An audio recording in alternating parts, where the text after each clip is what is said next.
কেমন আছে আমাদের সঙ্গীত ইন্ডাস্ট্রি? আমি বলবো যে আগের থেকে ভালো। মাঝখানে একটা খুব খরা চলছিল আমাদের ইন্ডাস্ট্রিতে।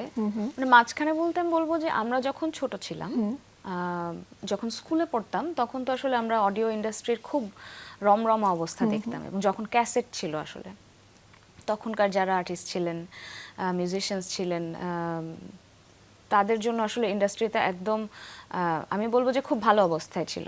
আমি এরকম শুনেছি যে যেদিন এলআরবির ক্যাসেট বেরোবে অথবা যেদিন মাইলসের একটা অ্যালবাম বেরোবে, সেদিন আগে থেকে অনেক কপি, মানে হাজার হাজার কপি সংগ্রহে রাখা হতো এবং দেখা যেত যে দুপুরের মধ্যে সব কপি সোল্ড আউট।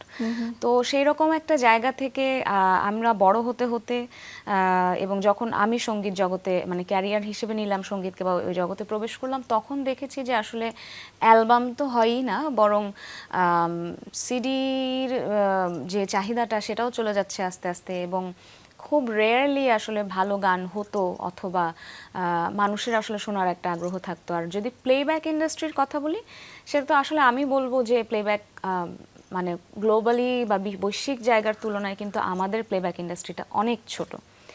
তো কিন্তু এখন থ্যাঙ্কফুলি এখন আসলে অনেক ভালো ভালো প্ল্যাটফর্ম, বড় বড় প্ল্যাটফর্ম আছে শিল্পীদের কাজ করার জন্য, এবং শিল্পীরা নিজেরাও আমার থেকে অনেক ছোট বয়সী অনেক মানে ভালো ভালো মিউজিশিয়ানস আছে যারা সিঙ্গার সং রাইটার এবং সুন্দর সুন্দর গান লিখছে, সুর করছে, গাচ্ছে। তো সেই জায়গা থেকে আমি ওই আগে যেমন অনেক ভালো একটা জায়গাতে ছিল, মাঝখানে একটু হয়তো বা পতন হয়েছিল, আবার এখন আমার মনে হয় যে আমরা আবার উপরের দিকে একটু উঠছি, বা আমি আসলে খুব আশাবাদী ভবিষ্যৎ প্রজন্মকে নিয়ে এবং এই সময়টাকে নিয়েও। তাহলে এখন কি শুধু সঙ্গীতকেই পেশা হিসেবে বেছে নিচ্ছেন? এখন না, আমি সবসময়ই সঙ্গীতকেই পেশা হিসেবে বেছে নিতে চেয়েছি এবং নিয়েছি। হ্যাঁ, শুরুর দিকে একটা সময় 2014 থেকে 2021 সাল পর্যন্ত পাশাপাশি আমার একটা পেশা ছিল, আমি উপস্থাপনা করতাম টেলিভিশন চ্যানেলে, দুটো টেলিভিশন চ্যানেলে কাজ করা হয়েছে আমার। কিন্তু পরবর্তীতে আমি দেখলাম যে আসলে মানে গানের ব্যস্ততাটাও এত বেড়ে গেল, এবং সব মিলিয়ে আমার মনে হলো যে আমার আসলে নিজের ডেভেলপমেন্টের জন্য বা নিজের গ্রোথের জায়গা থেকে আমার গানের পেছনে আরও বেশি সময় দেওয়া দরকার।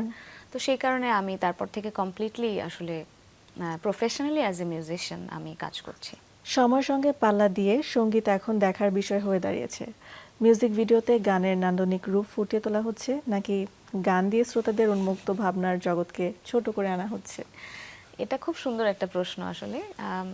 গতকালকেই একটা ইন্টারভিউতে আমরা বলছিলাম যে আমরা যাদের গান শুনে বড় হয়েছি বা যাদের গান আমরা এখনো চর্চা করি বা মোজিয়ান কোতে যাদের গান এখন পর্যন্ত আমরা কভার করেছি, যেমন আমি একজনের কথা বলি, ওই গানগুলোর বেশিরভাগই লেখা গৌরীপ্রসন্ন মজুমদারের। হ্যাঁ, তো গৌরীপ্রসন্ন মজুমদার দেখতে কেমন এটা কিন্তু আমরা কেউ জানি না, মানে unless you look for him, গুগলে উইকিপিডিয়াতে সার্চ দিলে হয়তো বা তাকে দেখতে পাওয়া যাবে, বাট আদার দ্যান দ্যাট আমরা কিন্তু কেউ জানি না তিনি কেমন দেখতে ছিলেন। ছোটবেলা যখন সন্ধ্যা মুখোপাধ্যায়ের গান শুনেছি, প্রতিমা বন্দ্যোপাধ্যায়ের গান শুনেছি, তাদের অ্যালবামের কভারের উপর একটা ছবি আমরা দেখতে পেয়েছি, এবং সেটাই মোটামুটি আমাদের কাছে ওই শিল্পীর সম্বন্ধে ধারণা।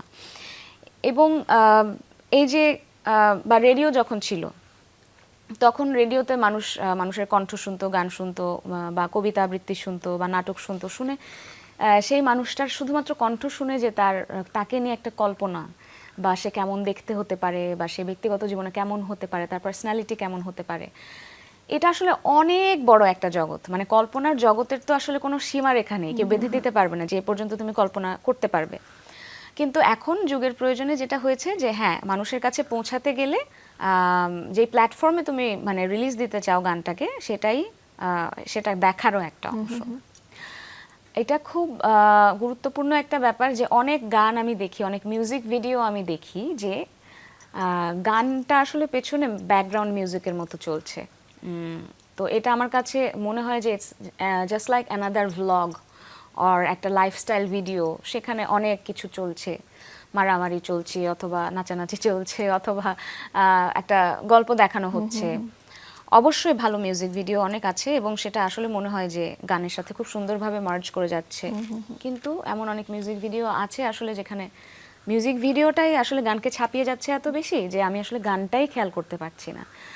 তো হ্যাঁ, অবশ্যই এই জায়গাটা আমার মনে হয় যে যেহেতু তুমি গানটাই শোনাতে চাচ্ছ অডিয়েন্সকে, তাহলে তো আসলে গানটার প্রতি বেশি গুরুত্ব দেওয়া উচিত, মিউজিক ভিডিওটার প্রতি মানে অত বেশি যাতে ছাপিয়ে না যায় ওরকম করে। হ্যাঁ, অবশ্যই মিউজিক ভিডিওর মানে জন্য যদি আমার কোনো একটা গল্প দাঁড় করাতে হয় বা ওই গানটার সাথে যাচ্ছে এরকম, মানে কমপ্লিমেন্ট করছে এরকম ভাবে যদি কোনো একটা গল্প আমরা দেখাতে পারি, সেটা তো অবশ্যই পুরো জিনিসটাই তো একটা শিল্প সব মিলিয়ে।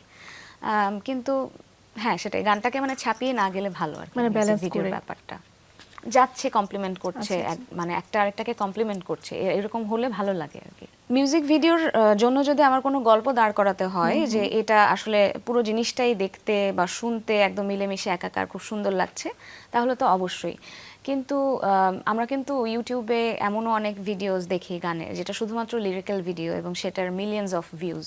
তার মানে এটা হচ্ছে আরেকটা প্রমাণ যে গানটা যদি সুন্দর হয় বা ভালো লাগে মানুষের কাছে শুনতে, তাহলে কিন্তু আসলে মিউজিক ভিডিও ব্যাপারটাও খুব একটা মুখ্য না। ইভেন আমাদের চ্যানেলেই আমরা শুরুর দিকে যখন ইউটিউব চ্যানেল শুরু করেছিলাম, তখন আমাদের কিছু গান আছে, যদি কিছু আমার শুধাও, বনে নয় মনে মোর, এই গানগুলো কিন্তু নট ইভেন ল্যান্ডস্কেপে ইউটিউবের ফরম্যাটেও করা না, এই গানগুলো একদম পোর্ট্রেট ফরম্যাটে করা, ফেসবুক অথবা ইনস্টাগ্রামের জন্য করা হয়েছিল প্রথমে, এবং সেই গানগুলো আমরা পরবর্তীতে ইউটিউব চ্যানেলে আপলোড দিয়েছি এবং আমরা দেখেছি সেই গানগুলো আসলে হাজার হাজার ভিউজ। এবং সেটা আরেকটা প্রমাণ আমরা দেখেছি, আমাদের বন্ধুরাই আমাদেরকে বলে যে এটা আরেকটা প্রমাণ যে আসলে তোমার গান যদি ভালো হয় তাহলে সেটার জন্য মিউজিক ভিডিও খুব বেশি আয়োজন করে বা খুব উচ্চকিত কিছু করার আসলে দরকার হয় না। এটাই। সঙ্গীতের জন্য প্রাতিষ্ঠানিক শিক্ষা কতটা গুরুত্বপূর্ণ? প্রাতিষ্ঠানিক শিক্ষা অবশ্যই গুরুত্বপূর্ণ, হাতে খড়িটা তো আসলে গুরুত্বপূর্ণ সব কিছুর জন্যই। যদি আপনার, মানে এটা খুব কমন একটা কথা, অনেকেই বলেন যে একটা বিল্ডিং বানাচ্ছ তুমি, সেটা যদি বেসটা ঠিক মতো তুমি না করো তাহলে তো আসলে সেই বিল্ডিংটা ধসে পড়ে যাওয়ার সম্ভাবনা খুব তাড়াতাড়ি, বা সাস্টেইনেবিলিটিটা ওরকম ভাবে থাকে না। প্রাতিষ্ঠানিক শিক্ষাটা অবশ্যই জরুরি, কিন্তু আমি বলবো যে অ্যাট দ্য সেম টাইম শুধুমাত্র গুরুজি যা শেখাচ্ছেন বা যে সমস্ত লেসন দিচ্ছেন সেগুলো প্র্যাকটিস করার পাশাপাশি আমার মনে হয় যে এখন যেহেতু অনেক রিসোর্সেস, অনেক সবকিছু উন্মুক্ত, অনেক ধরনের মিউজিক শোনা, অনেক ধরনের গান শোনা, অনেক ধরনের ইভেন ইনস্ট্রুমেন্টালসও হতে পারে, সেটা অনেক বেশি শুনতে হবে। শুনতে শুনতে শুনতে শুনতে কান তৈরি হয়, এবং এই কানটাও আসলে যারা মিউজিশিয়ান হতে চায় তাদের জন্য খুব ইম্পর্ট্যান্ট একটা লেসন, কান তৈরি করাটা। প্রাথমিক শিক্ষা ব্যবস্থায় সঙ্গীতকে পূর্ণাঙ্গ বিষয় হিসেবে গুরুত্ব দেওয়াটা কতটুকু যুক্তিসঙ্গত বলে আপনি মনে করেন? আমার কাছে মনে হয় এটা একটা বাধ্যতামূলক বিষয় করা উচিত, কারণ আমাদের সময় তো ছিল না, আমরা যখন ছোট ছিলাম, কিন্তু আমার কাছে এখন মনে হয় যে এই প্রাথমিক শিক্ষা এই স্তরে আসলে মিউজিককে একটা বাধ্যতামূলক বিষয় করা উচিত।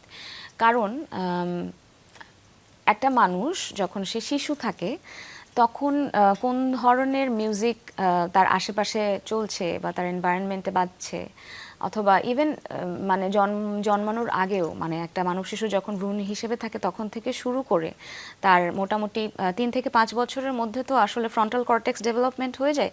তো সেই সময়টাতে আসলে কোন ধরনের মিউজিক তার আশেপাশে বাজছে এটার উপর ডিপেন্ড করে অনেকখানি যে সে কীরকম মানুষ হিসেবে বড় হবে, তার মানসিক বিকাশটা কেমন হবে, তার বুদ্ধি কেমন হবে, বা আইকিউ লেভেলের উপরেও অনেক এফেক্ট করে। এটা আমার কথা না, এটা সায়েন্টিফিক একটা কথা, এবং অনেক বিজ্ঞানীরা এটা পরিসংখ্যান করে জরিপ করে এই মতামতই দিয়েছেন। তো অবশ্যই আমার মনে হয় যে মিউজিককে প্রাথমিক শিক্ষায় অবশ্যই অন্তর্ভুক্ত রাখা উচিত।